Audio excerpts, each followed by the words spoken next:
17 anyos na lalaki na mahilig uminom ng soft drinks at energy drink nasawi sa kidney failure. Narito ang report. Ilang buwan na lang sana, gagraduate na sana ng senior high school ang 17 anyos na si Gerand, residente ng barangay ni Baliw, Mangaldan, Pangasinan. Pero nitong January 10, natuldukan ang kanyang pangarap na makapagtapos ng senior high at ipagpatuloy ang pag-aaral sa kolehiyo. Bigla raw inatake ng seizure si Gerand, kaya dinala sa ospital. Sabi niya masakit yung dibdib. Tapos bumangon siya, kumuha ng tubig, uminom. Tapos hindi pa siya nakahiga. Ayun, nagsisisor na siya, ma'am. Ilang araw na naging kritikal ang lagay ni Gerand sa ospital. Hanggang sa nitong Martes, tuluyan na siyang namaalam. Makulit. Malamig.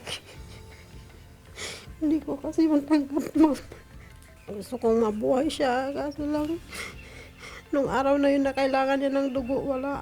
Base sa death certificate, multiple organ dysfunction dahil sa chronic disease ang ikinamatay ni Gerand. Sakit na maaari raw makuha sa sobrang pagkain o pag-inom ng mga matatamis, matataba at maaalat. Kapag ang isang tao ay palagi ang umiinom ng isang inumin na mataas ang sugar content, mas prone po na magkaroon siya ng diabetes at kalaunan magkaroon po ng chronic kidney disease. Aminado naman ang ina ni Gerand na mahilig uminom ng soft drinks at energy drink ang kanyang anak. Paalala ng Health Authority, piliin ang healthy diet at umiwas sa 3M o yung mga maaalat, matatamis at matatabang pagkain. Kasama si Henry Duminsil, Sandy Salvacio, One North, Central Luzon.